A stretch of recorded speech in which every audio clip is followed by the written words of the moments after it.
¿No? Listo. Entonces, nosotros ya habíamos visto, referente a lo que es el tránsito, muchas temáticas, ¿no? Causas, lesiones, motivos o algunos consejitos también para poder evitarlos. Y por supuesto nos faltaba lo que son las consecuencias también, ¿no? Respecto de esta información, lo que siempre nosotros manejamos es información estadística que se tiene en cuenta precisamente en la Dirección Nacional de Tránsito, organismo precisamente de supervigilar estas actividades en el territorio ecuatoriano. Haciendo un análisis de los siniestros viales a nivel nacional, se establece que con relación al tipo de vía, la mayor cantidad de siniestros justamente se registran en la vía estatal. ¿Y por qué será que se registran en la vía estatal? Porque bajo las condiciones óptimas, por la superficie de rodadura, por el buen estado de las mismas, probablemente en determinado momento nosotros asumimos demasiada confianza, nos relajamos, ¿no? Y dado aquello, también nosotros hemos visto las causas, los tipos de accidentes, es obvio saber y entender que existen propuestas para alternativas de solución a los siniestros viales, ¿no? Para disminuir los accidentes de tránsito, digamos en la zona urbana, que se establezca un examen de conducción para conocer conocimientos, experticia, conocimiento del funcionamiento del vehículo de parte de los conductores, ¿no? Es una recomendación. Una propuesta técnica también para disminución de accidentes de tránsito, ya en la zona tanto urbana como rural, nos propone 3 tipos de planeación que esperemos en algún momento estén incluidos en la normativa legal. Hablamos de la estrategia, en este sentido, una elaboración de un mapa para evaluación. Zonas considerados puntos calientes, puntos en los cuales se ha complicado, conflictivo, recurrentemente existen colisiones, de pronto se ha determinado que existen malos trazos de las vías, hacer algunas acciones precisamente que mitiguen estos efectos.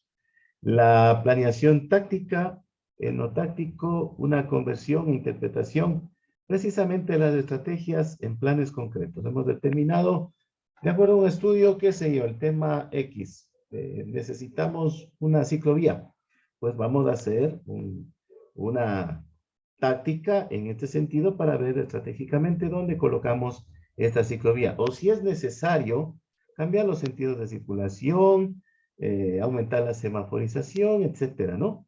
En lo operacional también, que es una de las estrategias o planeaciones que se indica, que las direcciones encargadas de tránsito en los lugares municipales también establezcan planes operacionales para cada tarea, ¿no? Es decir, una se puede encargar de la señalización, otra se puede encargar del mantenimiento vial, otra puede realizar campañas de concienciación, ¿sí? Entonces, son algunos factores, son algunos aspectos que hay que tener en cuenta en este sentido, ¿no? Continuando precisamente con esta temática que nosotros hemos preparado para esta jornada, para esta sesión, tenemos que manifestarles, por supuesto, claro está, de acuerdo a otro análisis también presente, se habla de las pérdidas temporales, de las pérdidas energéticas y de los daños materiales propiamente dichos. Bueno, ¿qué son las pérdidas temporales para que ustedes tengan un poquito mayor conocimiento? Es en cuanto tiene que ver al tiempo, de ahí origina su nombre.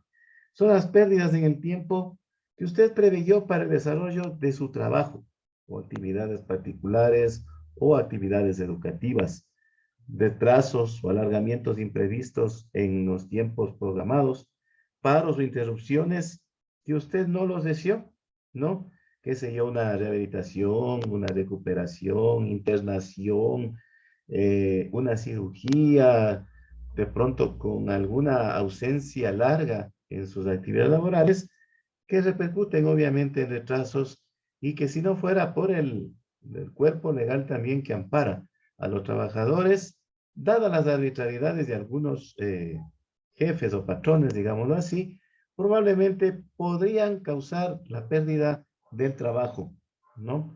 Tenemos también lo que son las pérdidas energéticas. Si bien es cierto, parecería un tema distante de la realidad, pero nosotros tenemos bajo este tema, pues, decir que se liberan energías precisamente por que usted está preocupado de cuándo tiene que regresar a su trabajo, de que tal vez su discapacidad temporal le inhibe de hacer ciertas actividades con naturalidad, con regularidad, con la misma frecuencia con la que usted estaba haciendo, probablemente rendía más anteriormente, y esto de un post-accidente precisamente genera bajos rendimientos, ¿no? En el campo educativo, en el campo laboral, en el campo personal, y están presentes precisamente en este proceso de recuperación. Tenemos también los daños materiales propiamente dichos. Ustedes pudieron observar también que aparte de las lesiones, había también daños a lo material, daños a la infraestructura urbana, daños al mobiliario, daños a la propiedad privada, daños a otros vehículos en sí. Y por supuesto, cuando precisamente ha habido un accidente, se han impactado bienes, ¿no? Instalaciones, edificios, estructuras, materiales, instrumentos, etcétera. Y precisamente viene el momento de la recuperación o de la compensación de estos bienes materiales, ¿sí? Esos daños precisamente se producen cuando tienen una intensidad suficiente que deterioró estructural y funcionalmente algunos objetos que fueron alcanzados o que estuvieron involucrados en estas colisiones, ¿no? En este caso, como les digo, también viene ya queja y se relacionaría también con el tema energético y con la pérdida de tiempo precisamente por las secuelas que podrían generarse, ¿no? Por lo tanto, pérdidas materiales propiamente dicho, como decíamos, pueden resultar más evidentes y preocupantes los daños materiales que tienen que ser compensados por quien justamente lo provocó, ¿sí? Tenemos también que decir, por supuesto, en otro de los temas que no nos gustaría dejar de compartirles a ustedes, de que precisamente nosotros, de acuerdo a las estadísticas, tenemos consecuencias económicas causadas por los accidentes de tránsito en el Ecuador, y decimos que son las consecuencias o constituyen la segunda causa de muerte y la primera de discapacitación en el Ecuador, ¿sí? A través de estos estudios, que ya vamos también a darles a ustedes datos precisamente estadísticos reales tomados en el Ecuador, es fundamental que nosotros caigamos en cuenta en la responsabilidad que tenemos al manejar precisamente un vehículo. Además de ser, como hemos manifestado anteriormente, una herramienta de trabajo, puede ser un medio de transporte, por supuesto de diversión, muy útil a nivel familiar también. Por supuesto, si no se trata con las consideraciones debidas que se merece y con la responsabilidad, un vehículo también puede convertirse en un arma mortal. Tengamos en cuenta esta condición de que los conductores, tanto aficionados o profesionales, los pasajeros de taxi, los buses, motocicletas y otros medios, así como los peatones que desean trasladar desde un sitio a otro, necesitan cruzar veredas, necesitan cruzar parterres, calles, avenidas, carreteras, y se encuentran arriesgando sus vidas justamente cuando atraviesan por sitios en los cuales hay vehículos en movimiento y cuyos conductores probablemente, por no aseverarlo, porque siempre hay que mantener el margen de la duda razonable que se llama, no están exentos de conducir bajo efectos del alcohol, bajo somnolencia, con irresponsabilidad, con inexperiencia, con impertinencia, inexpertos, etcétera, ¿no? Y de hecho también nosotros hemos tenido y hemos traemos a colación, pues, en esta sesión, las lesiones o los daños personales, ¿no? Que hablamos ya como un antecedente en la sesión del pasado día lunes, en las cuales hablábamos de las pérdidas materiales o lesiones que pueden ser diversas, ¿no? Sintéticamente tenemos cuatro. Las lesiones físicamente propiamente dichas lo son y existen, pero también podemos subdividirlas en las lesiones emotivo-psíquicas, en unas lesiones sensitivo-dolorosas, en lesiones funcionales, en lesiones estructurales, inclusive también hablamos de la presencia de la muerte. En el caso de las lesiones emotivo-psíquicas, a ver, ¿qué son? Son vivencias del accidente concienciadas por sus testigos que engendran en quienes lo presenciaron, precisamente ¿qué? Emociones desagradables de sorpresa, de susto, de miedo, de temor, de terror o de angustia. Probablemente nunca más quiera moverse en un vehículo. Probablemente nunca más quiera conducir un vehículo, ¿no? También están presentes. Tenemos las lesiones sensitivo-dolorosas. Estas precisamente como su nombre lo dice, ¿no? Originadas cuando, a consecuencia del accidente, le alcanzan a la víctima estimulando los receptores sensoriales de los órganos de los sentidos. ¿Cuáles son estos? La vista, el oído, el tacto, el olfato y el gusto, con intensidad suficiente para reversar los umbrales del dolor. Va a haber un dolor permanente. Tenemos también lo que son las lesiones funcionales. Su nombre mismo lo dice, ¿no? Funciones. Justamente son trastornos en las funciones fisiológicas por el impacto del accidente sobre las víctimas, ¿no? Generalmente en forma de parálisis, contracciones descontroladas de los músculos, involuntarias, ¿no? Y trastornos en las conducciones nerviosas, en las funciones glandulares, ¿no? Este tipo de lesiones resulta eh, aparentemente aislado, pero no, es más frecuente de lo que podemos imaginarnos, ¿no? Acompaña también a las anteriores, a las psíquicas, a las dolorosas, a las subsiguientes que son las estructurales.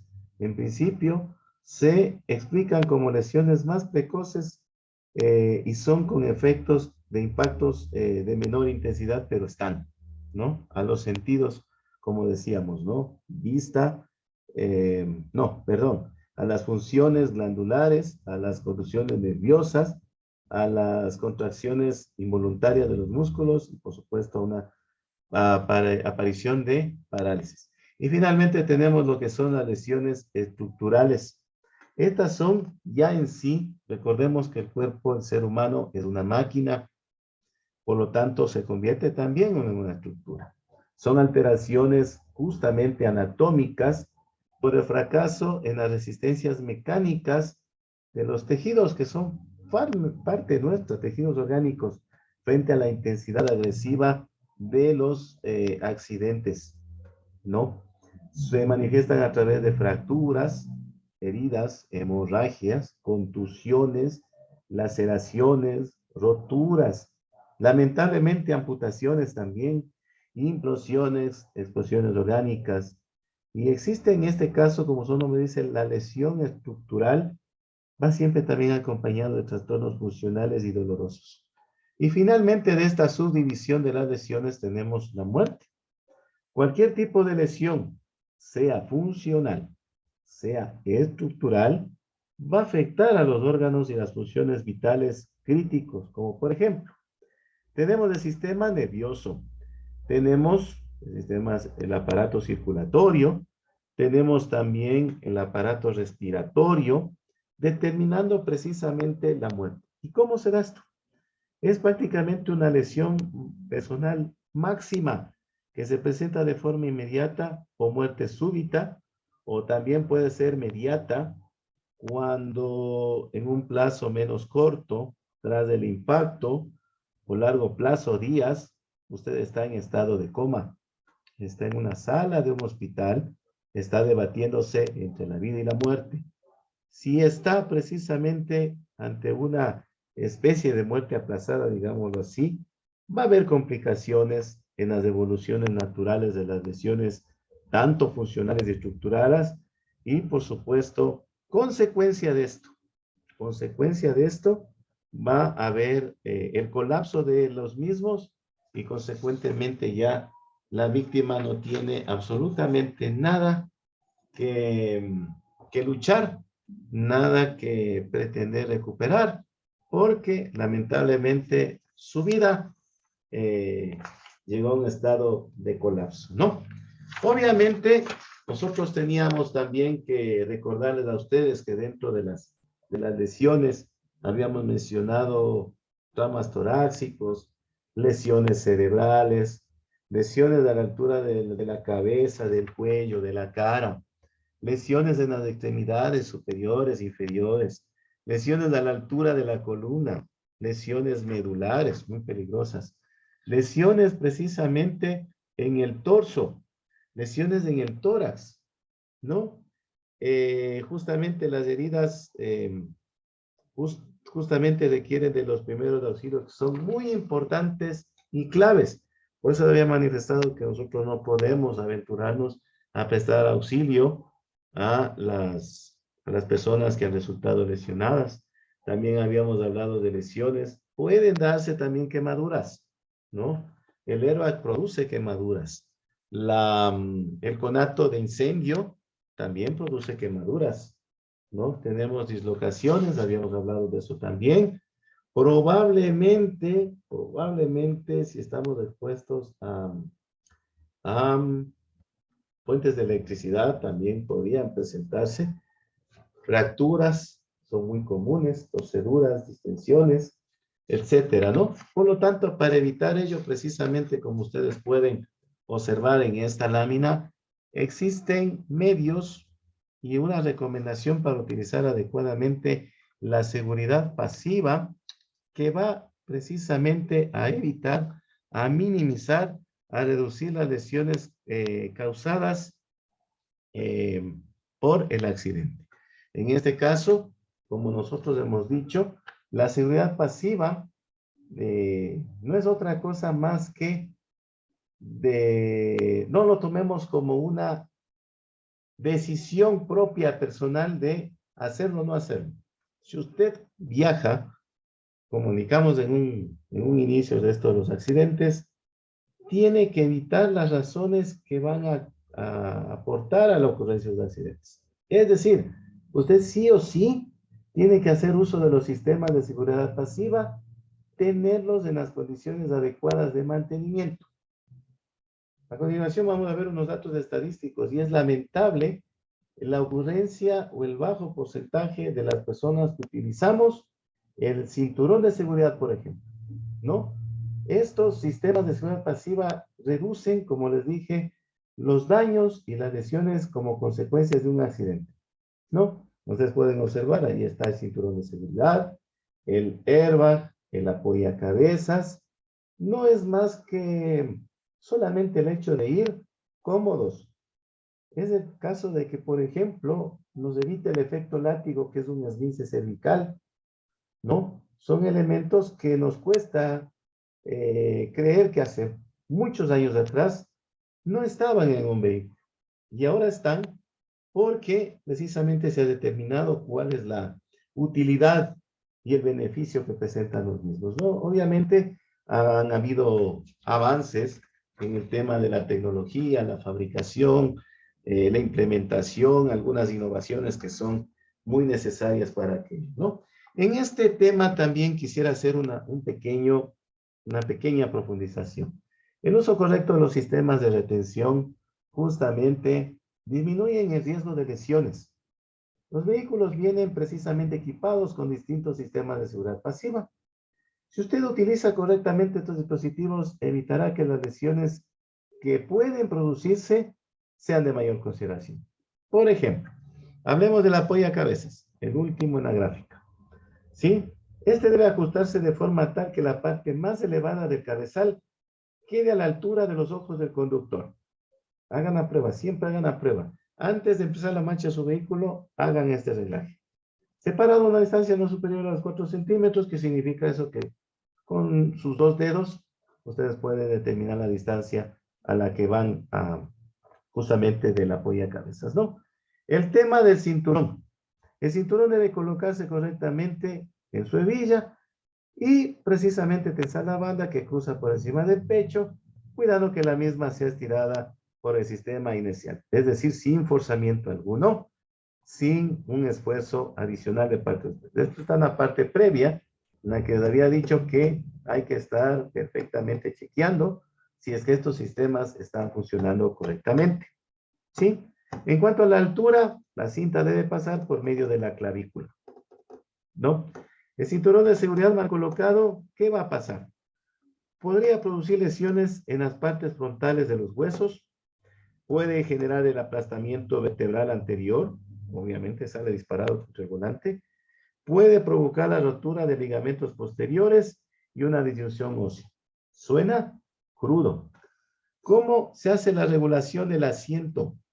Porque por ende, si usted está colocado el cinturón de seguridad, está bien reglado el apoyacabezas y tiene bien acomodado lo que es el asiento, ese conjunto de dispositivos para seguridad van a funcionar perfectamente con el airbag, ¿sí? Por lo tanto, es muy importante que usted se acomode de esta manera. Presione o pise el pedal del embrague a fondo y su rodilla debe quedar levemente flexionada. Esa es la posición adecuada para saber que nuestro asiento está a la distancia correcta, ¿no? ¿Por qué razón? Porque una de las principales consecuencias de una mala regulación del asiento es, por ejemplo, en los choques frontales, ¿qué va a pasar? Su rueda delantera izquierda impactará contra el piso y la pedalera. Va a moverle bruscamente al pie hacia atrás y si la pierna quedara rígida por llevar el asiento muy atrás, ¿qué podría pasar?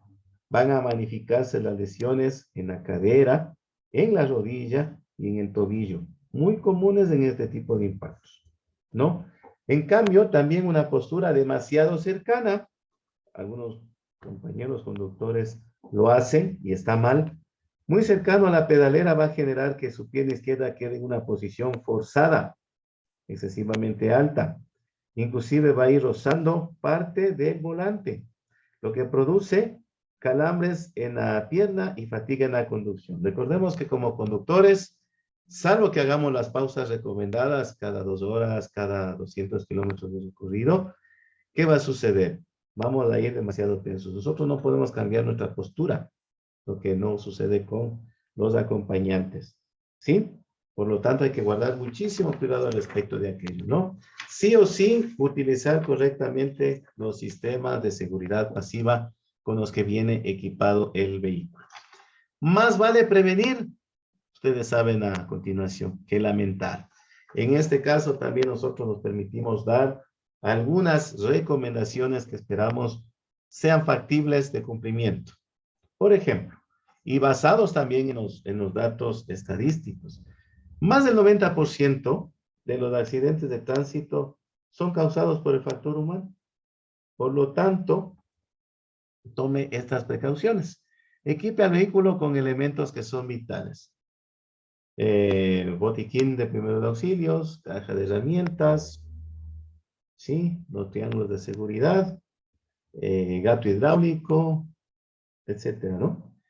Para viajar también usted elabore su plan de viaje. Es decir, dónde va a hacer sus paradas, dónde va a alimentarse, dónde va a descansar, dónde va a pernoctar, qué tiempo tiene previsto para llegar, ¿sí? Incluir las pausas también. Dormir al menos 8 horas previamente al viaje, algo les estaba indicando la otra sesión, en el cual justamente esto nos evita la fatiga y nos va a mantener los reflejos frescos. No nos vamos a dormir, no vamos a tener la muerte solitaria, no va a haber insomnio, microsueños, etcétera, ¿no? Atienda, por supuesto, las señales de tránsito. ¿Qué dijimos respecto a las señales de tránsito? Que también eran de cumplimiento obligatorio. En todo momento, de inicio hasta el fin del viaje, conservar una velocidad permitida, de precaución, una distancia de seguimiento adecuada. Y por favor, cuando usted tenga condiciones climáticas desfavorables o condiciones complicadas del tránsito en ese lugar, por favor, desacelere. le va a ayudar y mucho. ¿Sí?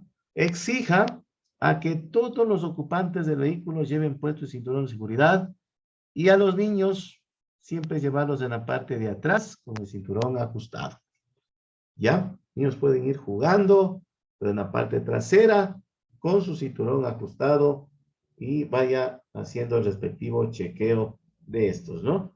Mantener la milagrosa y muy favorable regla de los 3 segundos de distancia con el vehículo que le antecede, ¿no? Supongo que esto les habrán dado ya en teoría de la conducción.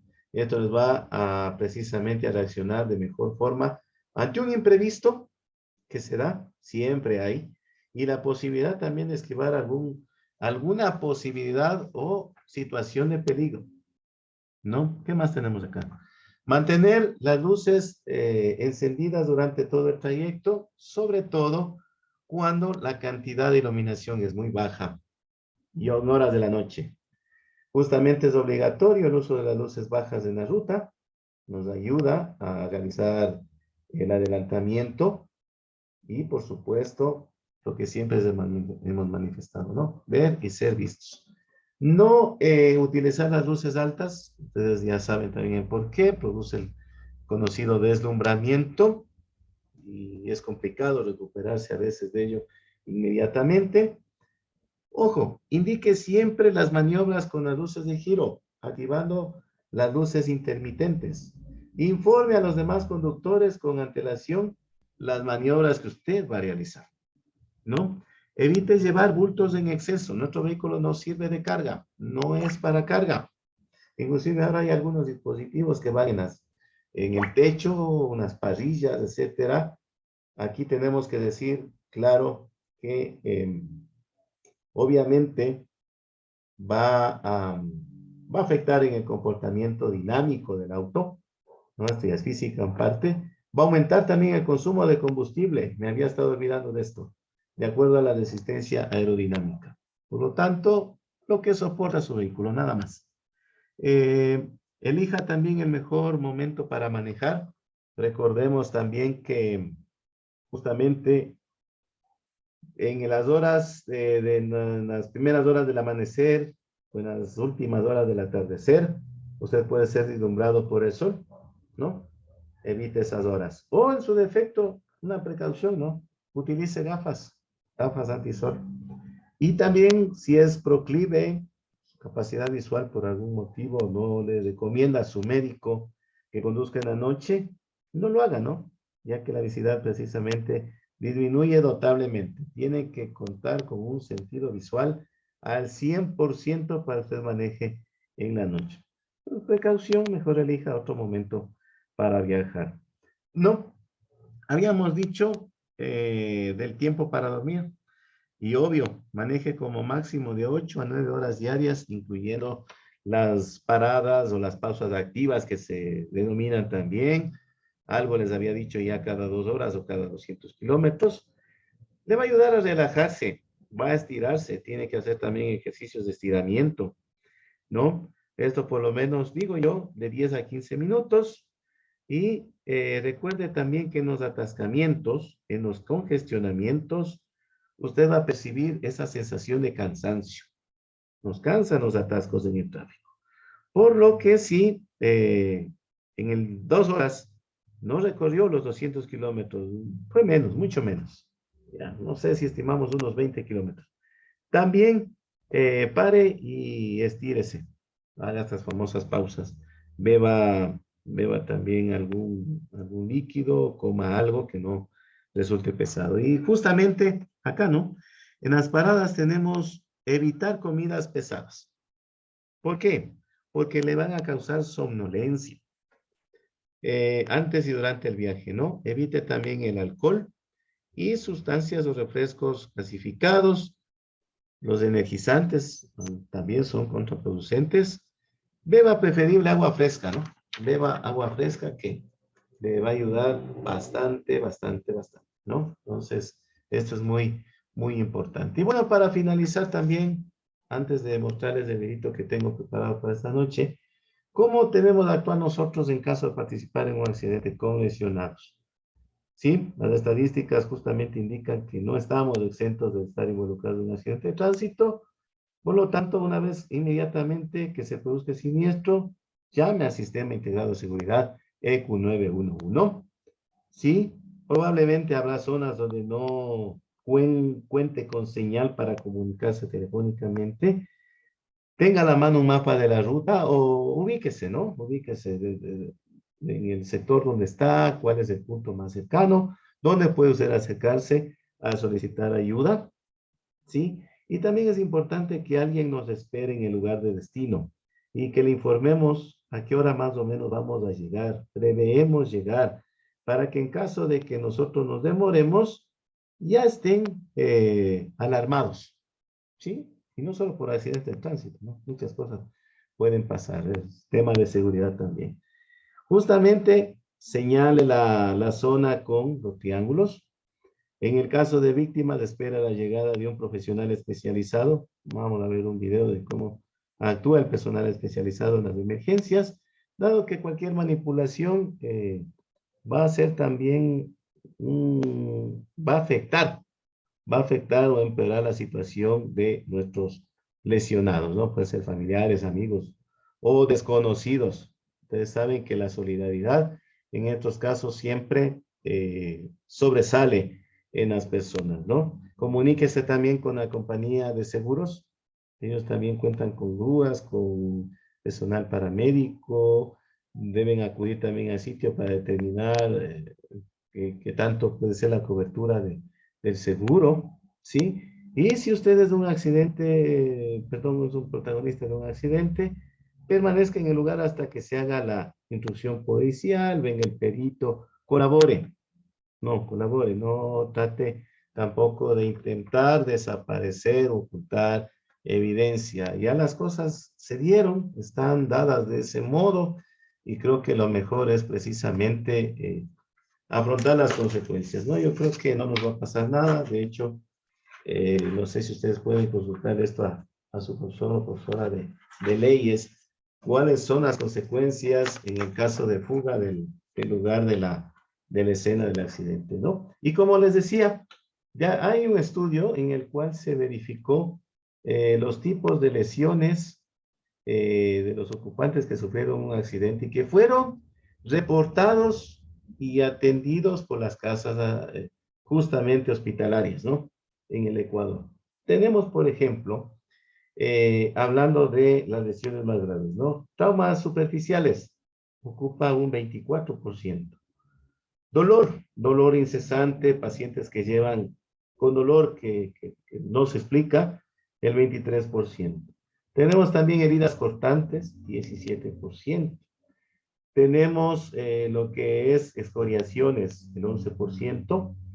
Continuando con este valor del mayor al menor, tenemos también una fractura cerrada, 4%, una fractura expuesta, el 3%, una hemorragia externa, el 3%, un hematoma, el 8%, una hemorragia interna, el 1%, politraumatismos, el 3%, aplastamientos, el 1%, ¿no? ¿Por qué se han dado estos factores? Porque hay golpe que reciben los ocupantes contra las estructuras que se encuentran delante de ellos, relacionados también, obviamente, con el principal tipo de accidente, que es, en este caso, la colisión frontal, ¿no? Otros los datos estadísticos que arrojan precisamente estos estudios nos indica la localización del dolor y de la lesión en el cuerpo humano, obviamente.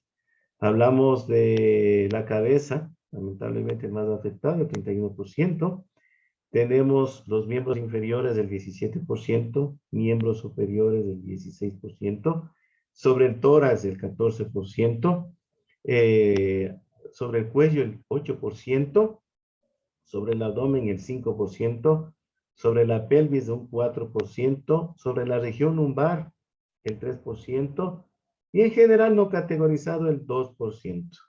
¿Qué es lo que pasó acá? Acá lo que pasó es precisamente que se debe a que, como podemos ver en el cuadro anterior, los ocupantes estaban en los asientos delanteros y también era sobre los conductores. Se produce un impacto, los impulsa sobre las estructuras del vehículo. Los conductores se golpearán sobre parabrisas, se lesionarán la cabeza, sobre el volante afectará el tórax, se produce un golpe sobre los miembros inferiores y superiores, y estos van a sufrir, por supuesto, trastornos, ¿no? También hay lesiones a nivel de la cabeza y de miembros inferiores, aquellos que justamente van viajando con nosotros en la parte delantera. Otra de las tablas que arrojaron estos estudios y tiene relación precisamente con lo que es el mes. Fíjense en esto, ¿no? La época del año donde se ocurren la mayor cantidad de accidentes de tránsito. Digámoslo así. Se tomó como muestra los meses más complicados, ¿no? Julio, agosto, septiembre, octubre, noviembre y diciembre. Y adivinen, ¿qué mes está punteando? Obvio, diciembre, el 41%. Le sigue noviembre, el 12%, perdón, octubre, 19%, noviembre, 12%, julio y agosto, 11%, septiembre, 7%, ¿no? ¿Qué nos indican estos datos precisamente que arrojan las estadísticas, ¿no? Hay mayor tránsito vehicular en las ciudades, hay consumo de alcohol, aumenta la movilización de una ciudad a otra y por supuesto son las épocas de feriados nacionales, ¿no? No sé por qué aquí no está el carnaval, que a veces es entre febrero y marzo, ¿no? A mí sí me sorprende un poco. Bueno, pero son datos que justamente estoy compartiendo con ustedes reales y fehacientes de un estudio, ¿no? Acá también se analizó los días de la semana en que ocurrieron los accidentes, ¿no? Y vayan ustedes a darse cuenta qué día es el que lleva la delantera. Sí, el domingo, 25%. Le sigue el jueves, viernes chiquito, como dicen, el 16%, sábado 15%, viernes 14%, lunes también un 14%, dan el Chuchaque el domingo, y martes y miércoles un 8%. Estos datos recolectados en las fichas del SPAT, ¿no? Organismos oficiales, justamente nos indican que ahora son los días en que hay tendencias a reunirse, salimos a festejar con amistades, con compañeros de trabajo, ¿sí? Y justamente hay que considerar que son esos los factores o las variables, digámoslo así, que inciden para la toma de esta muestra. Tenemos también la hora en que ocurren y que fueron reportados. Y claro, acá nos lleva la delantera desde el mediodía hasta las 18 horas, un 40%. De las 18 horas hacia las 24 o 0 horas también, 27%. Tenemos desde las 0 horas hasta las 6 de la mañana, 17%. Y finalmente, desde las 6 hasta el mediodía, un 15%.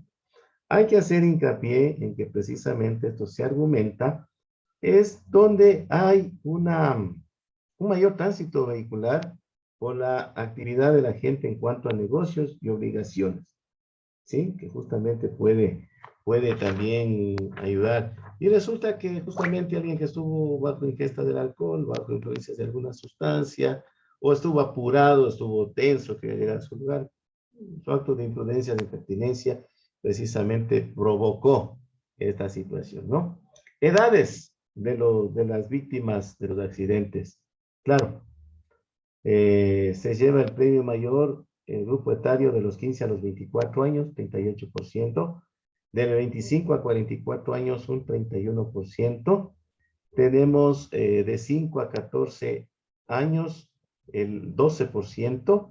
Asimismo, de 45 a 64 años, el mismo porcentaje, 12%. Mayores de 65 años, 6%. Y menores de un año hasta 4 años, 2 puntos porcentuales, ¿no? Porque por lo general ellos van acompañando a sus papás, a sus mamás, a algún pariente de mayor edad, ¿no? Y como ustedes saben, ¿no? De aquí se llevó el premio mayor la edad de los 15 a los 24 años, es que justamente los jóvenes tienen cambios emocionales, eh, síntomas de rebeldía, buscan actividades que liberen adrenalina, le ven a la velocidad como una forma de sentir placer sin medir, obviamente con lógica, las consecuencias que esta puede acarrear, ¿no? Tienen una tendencia a permanecer en grupo, son quienes lamentablemente también, eh, burlando los controles de sus padres, consumen alcohol. Y esto es una lamentable estadística que en el mayor de los casos resultan lesionados. Muchas de las ocasiones esto puede representar la muerte. Tenemos también que se hizo un estudio de acuerdo al género, ¿no? El género masculino es quien lleva la bandera en este caso. El 57% y el género femenino un 43%. Es obvio, ¿no? Primero porque los hombres tal vez somos quienes más conocimos un vehículo, probablemente salimos más, ¿no? Y por supuesto, ahí está, ¿no?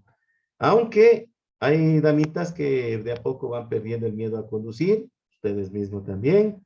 En muchas ocasiones superan a los hombres, pero en habilidad y en precaución. Ojo con esto, que si hay más mujercitas que conducen, tenemos que reconocer y recordar que son quienes lo hacen con mucha habilidad y con mucha precaución.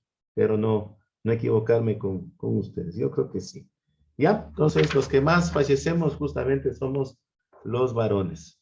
Y para terminar precisamente esta revisión de estadísticas, el lugar que ocupaban dentro del vehículo, digamos, quienes sufrieron mayor impacto.